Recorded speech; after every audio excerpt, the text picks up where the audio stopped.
नमस्कार मंडळी, S S food कट्टा या चॅनलमध्ये आपलं स्वागत आहे.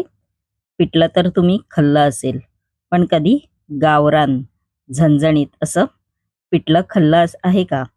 नसेल खाल्लं तर ही रेसिपी नक्की पहा. एकदम सोपी रेसिपी आहे आणि रेसिपी शेवटपर्यंत नक्की पहा. चला तर रेसिपीला सुरुवात करूया. सर्वप्रथम आपण ठेचा तयार करून घेणार आहोत. त्यासाठी इकडे मी खलबत्ता घेतलेला आहे. आपण आता या खलबत्त्यामध्ये 3 ते 4 हिरव्या मिरच्या घालणार आहोत. तुम्ही तुमच्या अंदाजे हिरवी मिरची घाला, जसं तुम्हाला तिखट पाहिजे तसं. त्यानंतर लसूण पाकळ्या 4 आणि अर्धा इंच आलं असं घेतलेलं आहे मी, ते घालायचं आहे. व आपण आता हे खलबत्त्यामध्ये असं ठेचून घ्यायचं आहे. बघू शकता तुम्ही, एकदम सोपं आहे. हे तुम्ही मिक्सरला पण लावू शकता, पण मी इकडे खलबत्त्यामध्ये असं ठेचून घेतलेलं आहे. आपला आलं लसूण हिरव्या मिरचीचा मस्तपैकी असा ठेचा बघू शकता तुम्ही तयार झालेला आहे. आपण आता हा एका वाटीमध्ये काढून घेणार आहोत. त्यानंतर इकडे मी बाउल घेतलेला आहे. बाउलमध्ये आपण आता 4 चमचे बेसन पीठ इकडे मी घेतलेलं आहे. मस्तपैकी असं चाळून हे बेसन पीठ बाउलमध्ये घालायचं आहे. त्यानंतर 1 ग्लास पाण्याचा वापर इकडे मी केलेला आहे, ते घालायचं आहे व असं चमच्याच्या साहाय्याने मिक्स करायचं आहे. परत पाणी घालायचं आहे. परत असं मिक्स करायचं आहे. गुठल्या नाही राहिल्या पाहिजेत. बघू शकता तुम्ही, एवढं पाणी माझं उरलेलं आहे. तुम्ही तुमच्या अंदाजे पाणी घाला व असं मिक्स करून घ्यायचं आहे. आपण आता हे बाजूला ठेवून द्यायचं आहे. आपण आता गावरान पिठलं बनवायला सुरुवात करायची आहे. इकडे मी कढई घेतलेली आहे. कढईमध्ये आपण आता 2 चमचे तेल आहे, ते घालायचं आहे.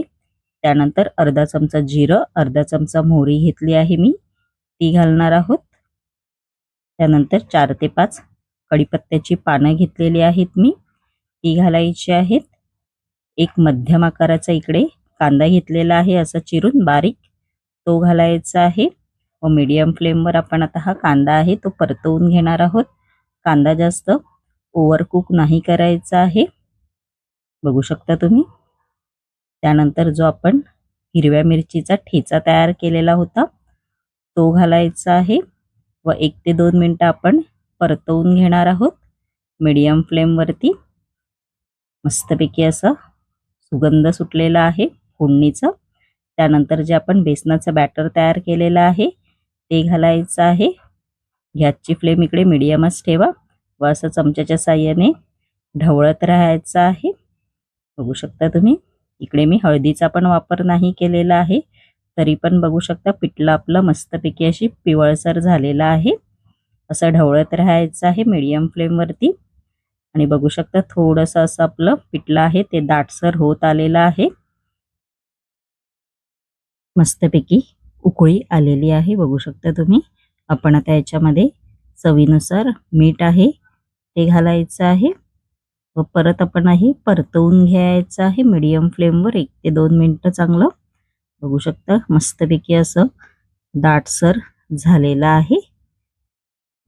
त्यानंतर याच्यामध्ये आपण थोडीशी बारीक चिरलेली कोथिंबीर आहे, ती घालायची आहे. आणि मस्तपैकी आपलं गरमागरम झणझणीत असं गावरान पिठलं तयार झालेलं आहे. नक्की ही रेसिपी तुम्ही करून पहा. हे तुम्ही भाकरीबरोबर, चपातीबरोबर, भाताबरोबर पण खाऊ शकता. आणि माझी ही रेसिपी जर आवडली असेल आणि अशाच नवनवीन युनिक रेसिपी जर तुम्हाला माझ्या चॅनलवरती पाहायच्या असतील आणि तुम्ही जर माझ्या चॅनलवरती नवीन असाल तर नक्की एस एस फूड कट्टा या चॅनलला लाईक, शेअर आणि सबस्क्राईबर करायला विसरू नका. धन्यवाद.